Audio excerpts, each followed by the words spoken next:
Greetings all you undead freaks.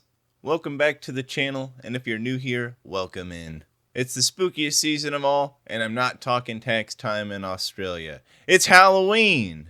This year for Spooktober, we're taking a look at 2004's remake of Dawn of the Dead. And we're going to have to do a video on 2004 alone because I didn't realize how many bangers came out in this year. The original Dawn of the Dead came out in 1978 and was directed by George A. Romero and still holds up pretty well today. This Dawn of the Dead was directed by Zack Snyder and released to theaters March 19th, 2004, which seems like a really weird time to release a zombie movie. The film grossed $102 million on a $26 million budget, which is pretty damn good. Dawn of the Dead would go on to help reignite the zombie craze that I myself fell for. The film stars Sarah Polley, Ving Rhames, Jake Weber, Mekhi Phifer, Kevin Zegers, Ty Burrell, and a few others. The film starts off in a hospital where we're introduced to Anna, played by Sarah Polley, an overworked nurse who's just trying to get the weekend off. She finally ends her shift after a long day and heads home, where she runs into her little neighbor. And can a child count as a Chekhov's gun? Her and her partner hang out for the rest of the night, and things get a little steamy in the shower, and they end up missing all the bulletins that are happening on the TV.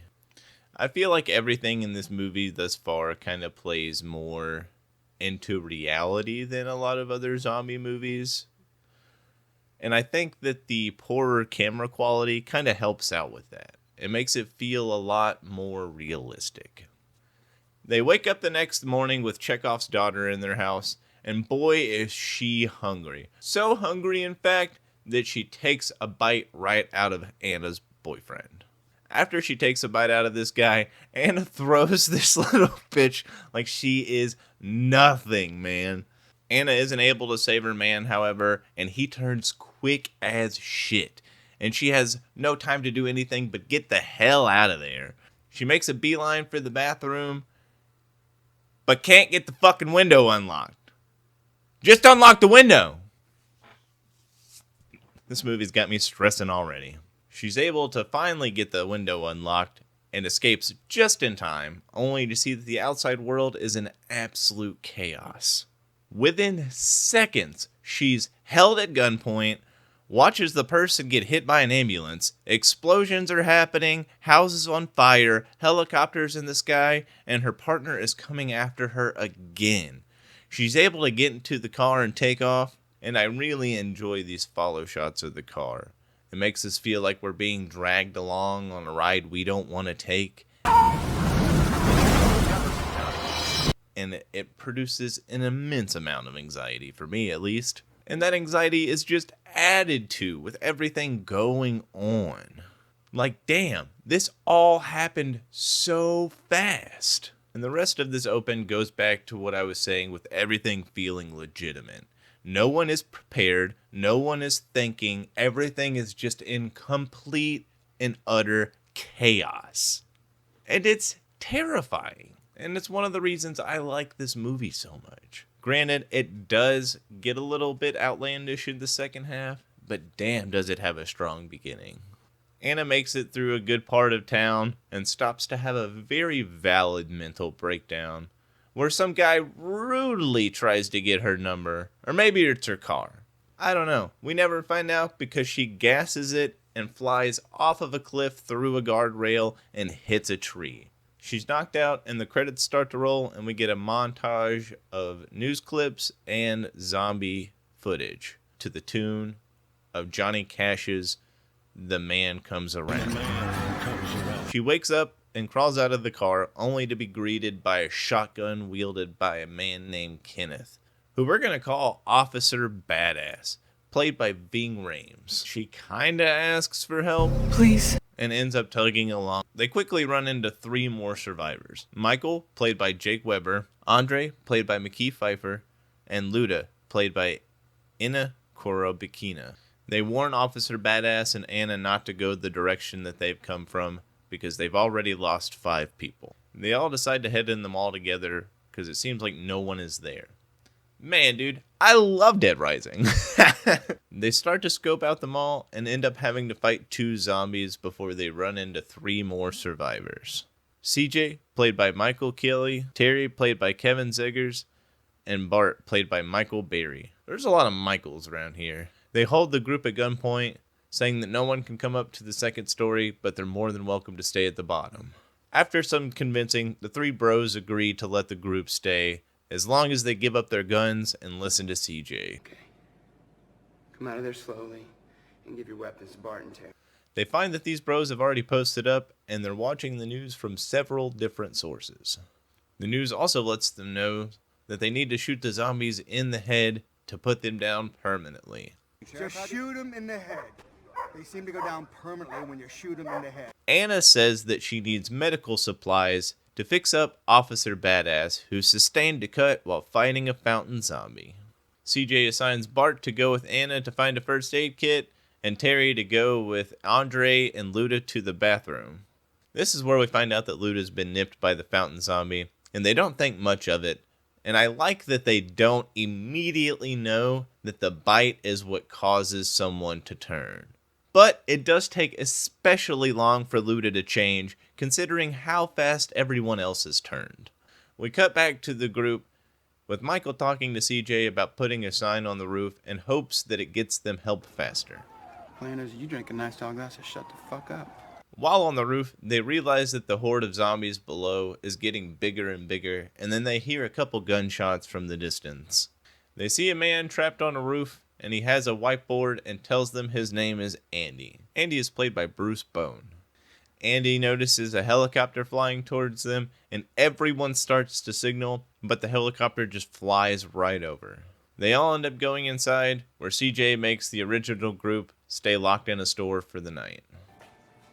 I don't want anybody sneaking around and stealing shit. There's a short scene where we find out Michael was just a retail worker after he tries to convince the group to turn on the bros. And we also find out that Officer Badass is trying to get to Fort Pastor to find his brother. We get a very chilling cameo from Kin 4. There is no more room in hell. The dead will walk the earth. And everyone goes to bed to the sweet sound of zombies. When they wake up the next day, none of the TVs have any signal. What's the news? Bad. And Terry gets tasked with going and turning off the mall music, where he lets out the group to use the bathroom. While turning off the music and being a peeping Tom, Terry notices a truck barreling through the parking lot. Shit! The group makes their way up to the roof, and CJ starts yelling at them about why they're not back in their cage and starts waving a gun in their faces. There's a slight argument and a scuffle, but Michael and Officer Badass are able to gain control of the situation and the guns. Officer Badass and Terry take CJ and Bart to the holding cells, and the rest of the group go down to try to help the truck. They end up being able to get all 8 people inside. Glenn, played by R.D. Reed, Frank, played by Matt Frewer, his daughter Nicole, played by Lindy Booth, Norma, played by Jane Eastwood, Tucker, played by Boyd Banks, Monica, played by Kim Pryor, Steve, played by Ty Burrell, and a bitten, unnamed woman in extremely bad condition, played by Ermis Blarson. They get inside and get slightly acquainted, where Officer Badass immediately asks to take their truck to Fort Pastor, but that's just where they came from. Fuck, man. Bloodbath City. How do you know? We just came from there. Is everyone there dead? Dead-ish. We get a bit of an introduction to these new characters, and we also find out that Frank has been bitten. While trying to nurse the wounds of the bitten woman, she ends up dying and turning where Anna has to kill her. A few of them end up having a conversation and realize that the bites are what turns people. And we see Andre's face as he realizes what this means for Luda. And that's heartbreaking. Michael says that they need to kill Frank, who frankly already looks dead. Anna runs to warn him, and starts to shout and get in Michael's face too. And this just isn't the best way to tell someone that they're dying. And Anna comes off as pretty fucking crazy. They killed Tucker, too. Wait a minute. I was never bit. We can't be sure. Do it, Michael. But I mean, I would be too. What would you do in this situation? Like, we all know what we should do, but could you? They allow Frank to spend as much time as possible with his daughter before. I'm glad you didn't do it.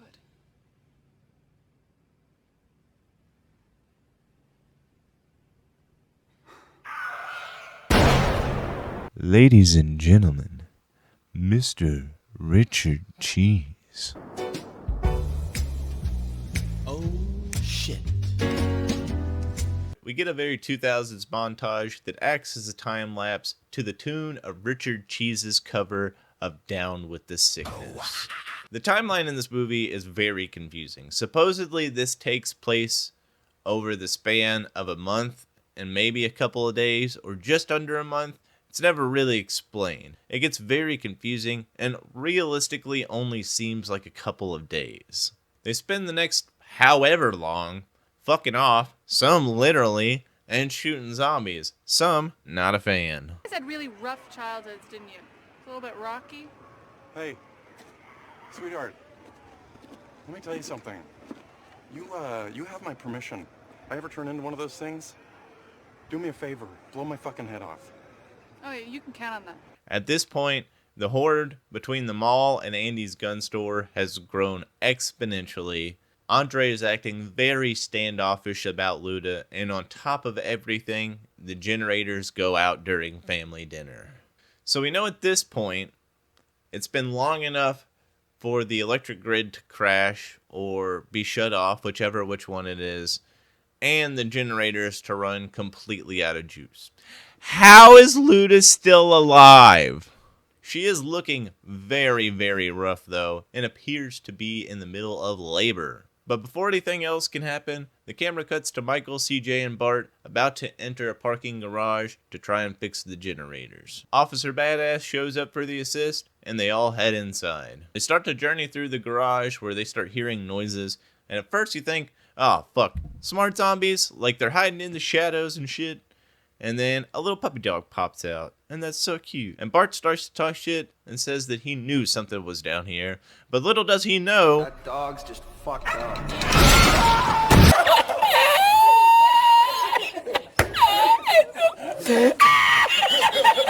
what the fuck? What was that? What was that, man? Oh no. What the fuck was that? You're telling me that the whole time they've been here, the zombies haven't been able to find a way inside, but this motherfucker can come swinging from the ceiling? They end up alerting the zombies that are inside the parking garage, and Bart, unfortunately, doesn't make it. The others get trapped in a cage where they end up dousing all the zombies in gasoline and setting them ablaze. It then cuts back to Luda dying with no baby in sight, and Andre is absolutely heartbroken. But wait, the baby is still moving. Luda turns, and Andre realizes that he has to act fast. It cuts, and we see that Norma is coming in to check on Andre and Luda, only to find a horrific sight. She sees that Luda is turned and shoots her, but Andre shoots her back for shooting his family, and then Norma shoots Andre. Everyone that was left in the building runs to check out the gunshots, only to find all the dead bodies. But there's still hope. Congratulations, it's a fucking nightmare.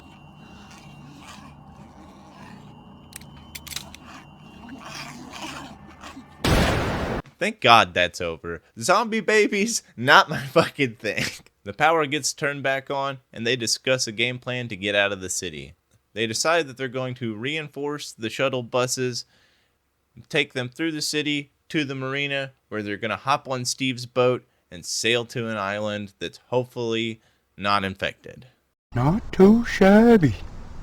And this honestly sounds like one of the best plans I've heard in a zombie movie, and totally beats sitting in a mall surrounded by a sea of undead. There's another slight time jump where they build the shuttles, and Officer Badass lets Andy know that they'll be ready to roll soon. But he realizes that Andy is in pretty bad shape and they need to get him some food quick. And we find out that Michael and Anna are a thing now, which feels a bit unnecessary.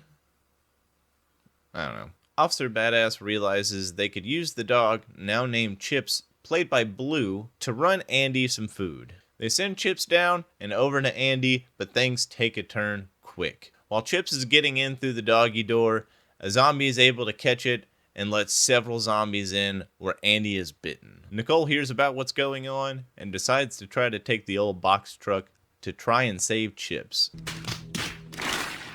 I would just cut my losses with this girl at this point. She's an absolute insane person. She makes it over, but gets trapped by a zombified Andy. They make a plan, and Officer Badass, Michael, CJ, and Tucker take the sewers over to Andy's gun shop. They pop out at night, trying to be as quiet as possible, but the sound of the manhole cover alerts the nearby zombies. Tucker goes back into the sewer, and the rest make it into the gun store. They load up on ammo, rescue Nicole, and get the hell out of there. Tucker comes out and tries to get everyone down into the manhole, but ends up falling in himself and breaking his leg. CJ tries to drag him, but after being bitten, he mercy kills Tucker. They end up making it back to the mall, but almost die because Steve's not there to open the door, but luckily Anna is there to save the day. They realize that they need to leave now and start loading up the trucks. Nicole, Michael, Anna, and CJ in one, Officer Badass, Steve, Terry, Monica, and Glenn in the other. They take off to cross the city, but barely make it out of the mall horde by using what appears to be a tiny atom bomb? No, I'm just kidding. It's a propane tank, but can a propane tank really do this much damage? Oh my gosh! Okay. It can be pretty gnarly. Glenn accidentally kills Nicole with a chainsaw while they're driving through the city due to some shoddy driving, and Officer Badass flips the truck. Steve gets out, leaving everyone behind, but finds himself face to face with a zombie. The others circle back and rescue Officer Badass and Terry, and Anna runs into our now zombified Steve, where she keeps her word. She manages to get the keys off of him, and they take off again. They reach the marina, where CJ ends up having to sacrifice himself to save everybody else. They make it to the boat, and Michael lets everyone know that he can't go because he's been bitten. They reluctantly leave him behind and sail off into the sunrise. And the movie ends with a bang. But not really, because during end credits, we get found footage of them finally finding the island, only to realize it's not any better. There's no happy endings here, folks. There's no badass getaway, no army rescue, just more death. Gotta say, I love a story with closure, though. Zack Snyder would go on to make a few other really good films, and some not so good. This movie would also directly inspire Dead Rising, as well as many other zombie media properties. Well, I'm off to eat some candy. Thanks for watching this year's Spooktober special. Happy Halloween, and we'll see you next year when we look under the bed.